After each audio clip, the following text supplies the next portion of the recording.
Suharto, revolution and overthrow. Sukarno didn't have a chance. What a shit circumstance, and Ho Chi Minh took it on the chin. Nguyen, Giap in the Vietnam War. Sign me up for the Marine Corps. Phibun in the cockpit seemed really unfit. Unlike Sarit with the holy writ and Thanom, just a ticking time bomb. Military, SEA, a military, SEA, military, SEA. Okay, hi guys. Welcome back to the podcast. I hope you enjoyed that little rap that I did for the military in SEA. My homage, my praise of the military in Southeast Asia. And yeah, that's the title for this week's podcast. We're looking specifically at this one institution, the military in Southeast Asia. Just a word of caution: there could be a full essay question that is based solely on the role of the military. Could be something to do with their effectiveness. Could be something to do with the role that they played vis-a-vis democracy.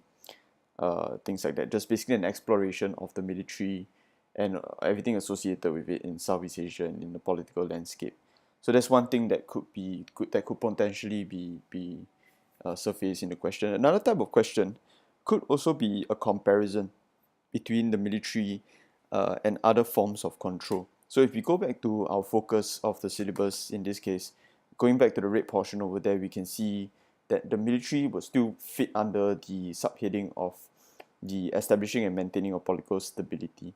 Again, the military is one of the tools of control that the governments tended to use. Some countries more than others. So as we go on to this podcast, keep in mind the comparative analysis of the different countries and the different status the military played in across the different countries, as well as how the military was used to create and to assert political stability.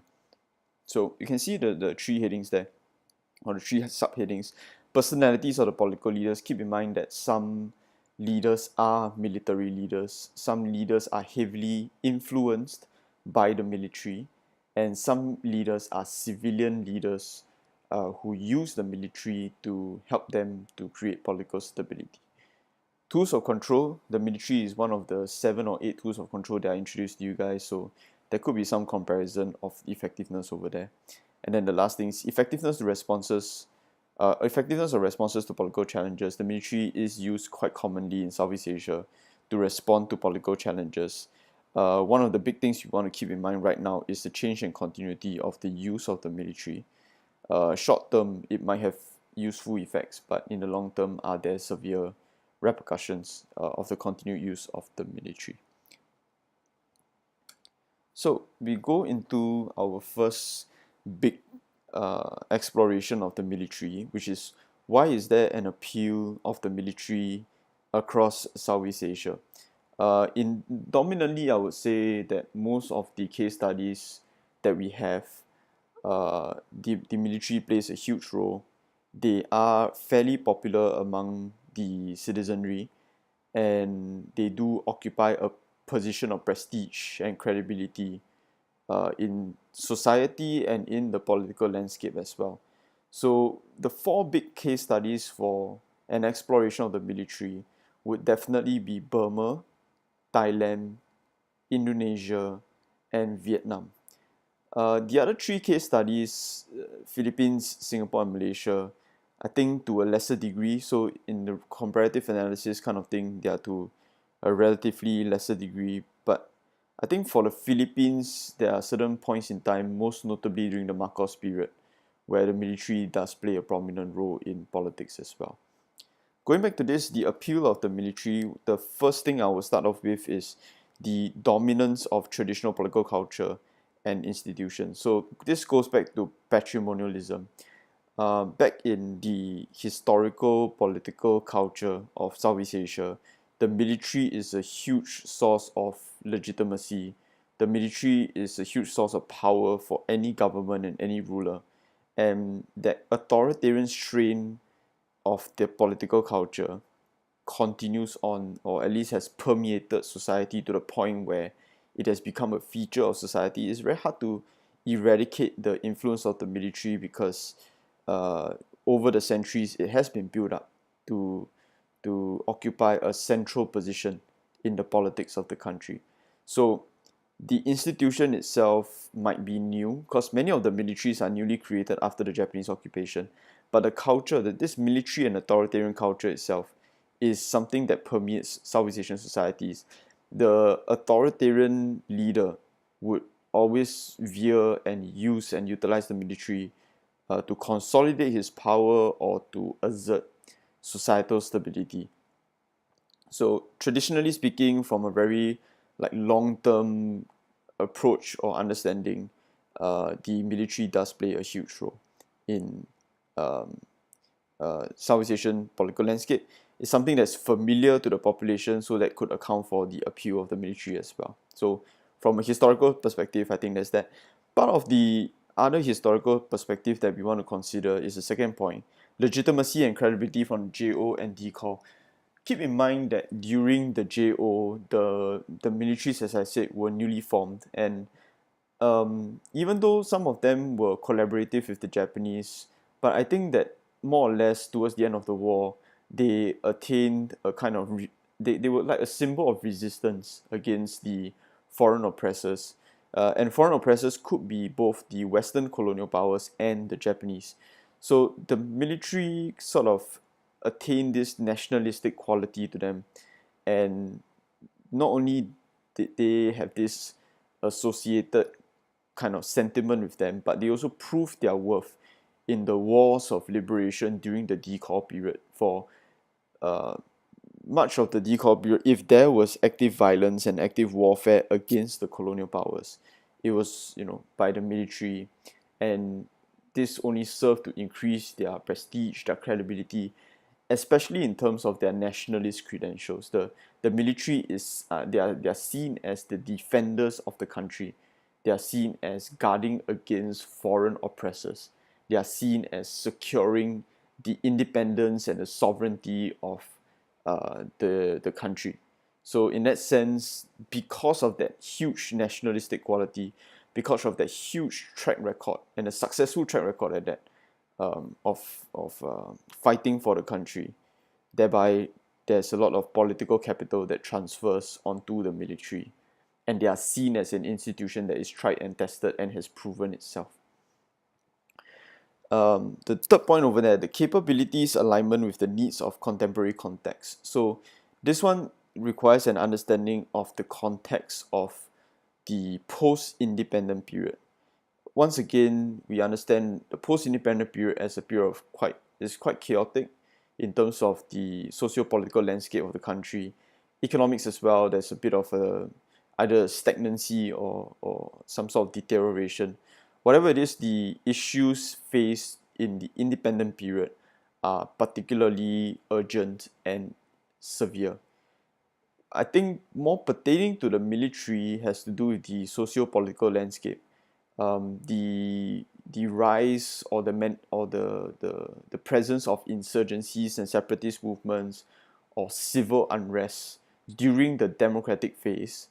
Usually the military is the one that is being sent in to reinforce some sort of order and stability to the country, something that the democratic government would either rely on the military to do, or the democratic government would be seen as incapacitated to deal with this, and the military has to step in. So the military's capabilities in this case is two things, I believe. Number one is their monopoly of force. So they have weapons with them, they have the entire structure to clamp down on all these kind of disturbances. So that's one thing. And I think the second thing that they have is that speed and decisiveness, which comes from their power structure or their hierarchy, which just is pretty much central control and central authority, and then they just make a decision and deal with the event as it comes along. So in that sense, I think the capabilities are more aligned to the context in the democratic face and the problems that the country face. So by solving all these things, the military actually gains, once again, political capital for themselves, gains some sort of legitimacy and success, and this increases their appeal and their prestige. So that ties in with the fourth point over there, the unique inherent qualities of the military, the monopoly of force, the um, speed and decisiveness in which decisions can be made and actions can be implemented. The fifth point over here, comparative analysis to ailing democratic regimes and institutions. I think there are two concurrent forces happening at this point in time during the democratic phase. On the one hand, democracies are seen to be failing, they are seen to be weak, seen to be incapacitated, they're seen to be incompetent. Compare this to the authoritarian structures like the military, which are perceived as more stable, number one. I think they are perceived as more credible because of the speed of their actions and also because of the success of their actions. And this ties in with our first point, which is the traditional political culture. Once again, it resurfaces. In the failings of democracy, the traditional political culture resurfaces, seeps into the system, and starts to overwhelm the experimental democratic governments and institutions. The last point over here, external influence and intervention. I think in this case, I'm referring more towards the Cold War and the influence that it has. So once again, we go back to the core principle of American foreign policy. American foreign policy is to support any governments that are anti-communist. So in this case, even if the government is a military one, but it is anti-communist, that's still fine because it fulfills their foreign policy goals. So as America looks on to the failing democracies and democracies' inability to handle communist insurgencies, it doesn't mind, and in fact it eventually did veer its attention and its support towards more authoritarian kinds of government. The authoritarian kinds of government not just is inherent within the leader itself, but in the institutions and in the tools of control that the leader chooses to utilize to enforce societal stability. In this case, more particularly to contain communism and to, extinguish it eventually and completely. So that was to account for the appeal of the military. Now we look at the effectiveness of the military, which I guess is going to be one of the big questions and a possible question at A levels. Once again, we go back to this idea of what is effectiveness and the criteria for that. So, kind of a roadmap towards how you can unpack effectiveness. Begin by thinking about the unique strengths and capabilities that the military offers in the governance and political landscape of Southeast Asia. So, this goes back to what I said just now. What exactly is so unique about the military as a tool of control that allows it to be of value to any government? Or if it's a government itself, how does it, facilitate its own measure of control over the country? And here I offer you three things which I kind of mentioned in the last slide as well. The first thing that it has is the monopoly of force. Keep in mind that the military is the only institution capable of handling weaponry on an institutional scale. So, in terms of their ability to enforce or enforcement capabilities, the military has it. They can use it to assert and ensure some sort of societal stability, a high degree of it, or it could be used for a governmental consolidation of power. Societal stability and the governmental consolidation of power, those two things, kind of like a chicken and egg kind of situation, but the point is that I think both of them will mutually reinforce one another. So see them as interlocking rather than separate. Second thing, like what I mentioned just now, the power structure, the chain of command, and executional decisiveness through central authority. Basically, this is the idea that in the military power structure, there's a core group of leaders, which are your generals, and the generals will make decisions based on their own strategy, based on their own thinking, based on the material and resources available to them, and they will make a decision and then implement or disperse the troops to implement whatever action. I think the point here about why it can be fast, why it can be decisive, it's because it doesn't really require consensus, or at least it doesn't seek to go through a whole parliamentary system of debate and consensus making and all that kind of stuff.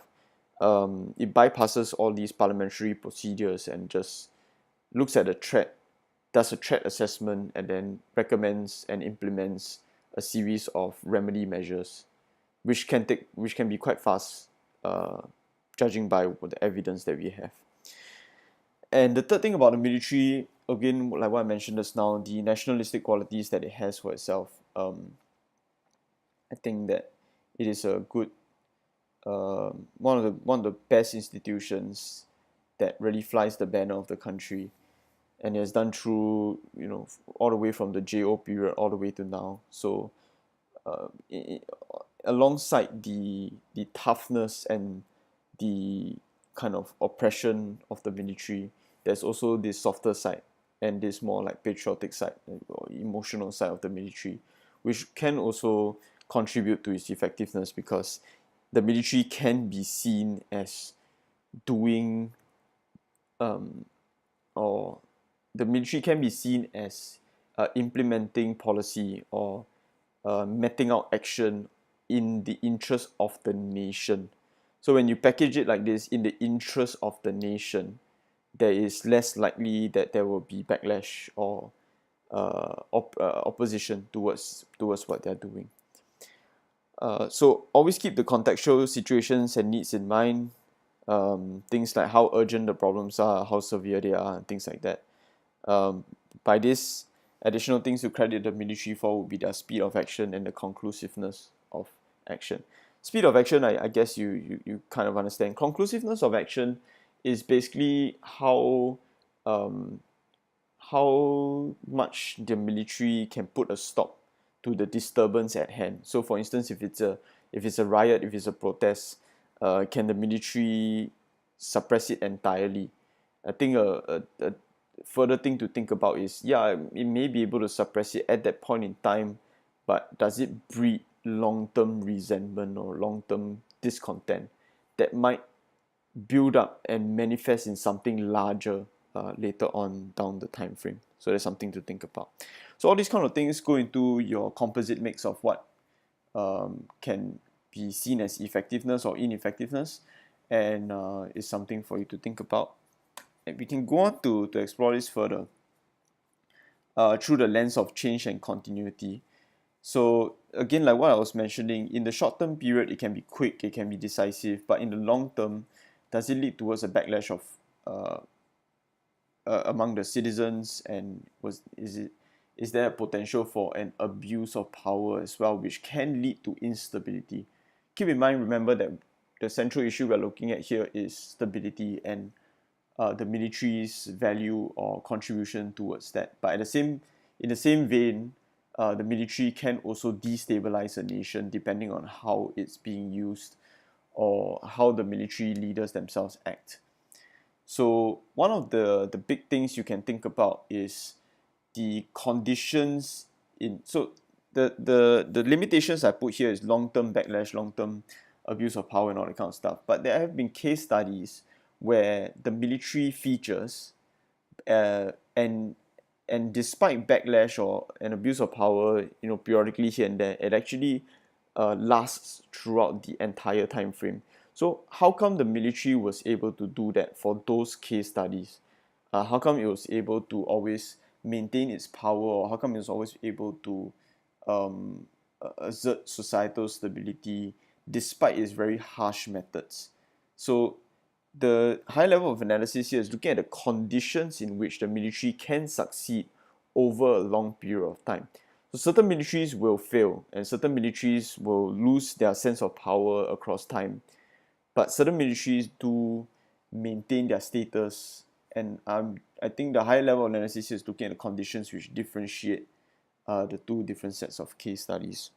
So if you look at my brilliant animation over here with the tank, from the independent period all the way to the 1970s or so, I think the military plays a fairly good role in enforcing societal stability. It helps to overcome some of the democratic chaos, and is able to maintain some sort of control. But the later part of the time frame is where the backlash starts to come in. Keep in mind that this is the same time frame where there are increasing calls for democratization. So that could be a factor in why that there was so much backlash, or the continued use of the military could have produced that backlash, could have produced the calls for democratization. So it depends on what case study you're looking at and things like that. But again, going back to the central focus of this slide is we are still exploring this concept of effectiveness, but in this case I just want you all to make full use of the time frame, number one. And number two, also look between and across case studies, because the role and status of the military does differ across them. So the last thing I want to talk about is the military and democracy, the relationship that the two of them have together. It's not as simple as it sounds. In fact, this relationship is quite complex, especially in Southeast Asia. So don't make the mistake that the military and democracy are antithetical, or that they are opposites, or they are isolated from one another.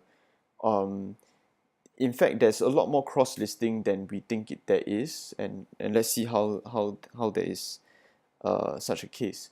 So the first relationship point that I want to make is that at least in the initial part of the time period, when it was in the democratic experimental phase, the military could have played a part in helping to try to firm up democracies in this initial time period. So this is the immediate post-independent period where the democracy is trying to establish itself. The military could have played a part in shoring up democracy, in bolstering democracy, because the military was trying to enforce societal order, trying to create some sort of stability in order for democratic elections or democratic procedures or whatever it is to take place and to run smoothly in order to govern the country. So the military is sort of that enforcer or that deterrent that allows democracy to try to establish itself. And this can be seen in our big three case studies of Burma, Indonesia, and Thailand, where at least in the early phase of independence, the military did, to varying degrees, play a part in trying to shore up democracy. So you can see that this is what I mean by it's not opposite to one another. Sometimes the two of them have a mutually reinforcing kind of relationship, and that's something that we need to consider. However, for these case studies, as time goes on, we see that the military, through various reasons, they overtake and then they dismantle democratic structures. So this is where you have a case of democracy failing, and then the military deciding to step in to take the reins of the country. So once they overthrow democracy or once they dismantle democracy, then they start to set up their own structures, and democracy kind of diminishes or takes a back seat, and then more or less it becomes like authoritarian rule through the military. And we can see this in the same three case studies of Burma, Indonesia, and Thailand. So for Burma, this is when Nguyen comes in. So UNU's democracy or pseudo democracy is washed away, and then the military rule is set in place. Indonesia, kind of the same thing as well. Started from guided democracy with Sukarno, goes on to Suharto's new order, and in Thailand, the initial democratic phase doesn't actually last very long, because by the time Phibun comes in towards the end part of Phibun's rule, military structures are starting to overtake democratic ones. Sarit's rule is completely military, and then later on Thanom's one is completely military as well. So there is an overtaking and dismantling of democratic structures. So if a question asks you something like, does the military reinforce or compromise on democracy. So there are, if you again look at this time frame and you apply the concept of change and continuity, you can break up your argument in this way where there's an initial time period, there's a mid-term time period, and then there's a long-term time period. Depending on which time period you're looking at, the military and democracy has a different relationship. Or you can look across case studies, the same thing, you'll find the same conclusion, which is that the military and democracy has a very varied and complex relationship. And it's up to you to structure the essay as and when, or as and how you which structure you want to use. One interesting thing though for Southeast Asia is that in some cases the military can play a part in bringing back democracy. So this is why Southeast Asia is so unique, and why sometimes politics can be quite interesting and quite amazing actually. In the Philippines, with the People Power movement, yes, it is a mass movement against Marcos and his abusers, but the real force behind the people in the Philippines was actually the military, because when the military withdrew their support from Marcos and threw their support behind the opposition politicians, that's where the People Power movement really gained a lot of momentum and gained that decisive edge against Marcos, forcing Marcos to resign and flee. So the military plays a huge role in bringing back democracy under Corazon Aquino. In Indonesia as well, in 1997, when Suharto is seen to be a corrupt politician, all that kind of stuff. Again, it's like the people revolting against Suharto, but really, I think one of the big points is when the military withdraws its support and wants a kind of return to normal civilian government. So that's where Suharto also was forced out of power. And in Thailand as well, the military frequently across many points in its history, the military has been the key institution in facilitating democratic elections or bringing the nation back to democracy. So in Thailand, when the country falls into chaos or instability, the military can take over. But especially after the 1970s, I don't think the military had an intention to stay in power for long. I think the idea is that they would be in power as a transitional government or a provisional government to reinstate stability. And once that is done, then it is their job to facilitate and to prepare the country for democratic elections so that a civilian democratic government can come back to rule the country. So it's pretty cool in Thailand where the military is the one or one of the key institutions that facilitates a movement back to democracy.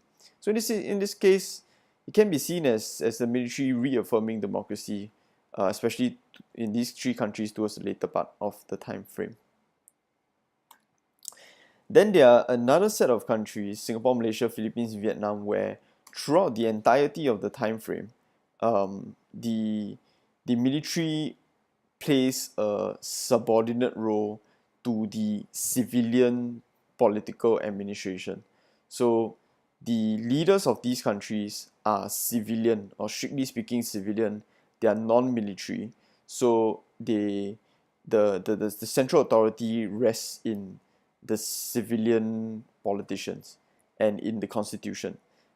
In under this constitution is the military, which is a state or which is an organ of the nation or an organ of the government, a tool of control which they can use.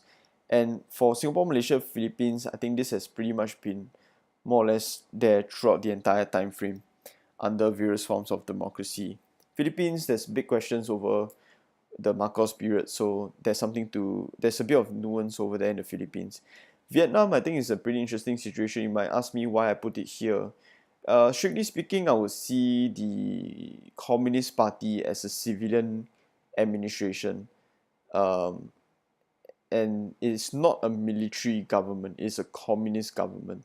So in that sense, I see it as a civilian administration. Of course, in Vietnam, in the Vietnamese Communist Party, there are very blurred lines between the communist members and the military, because more or less they are one and the same person.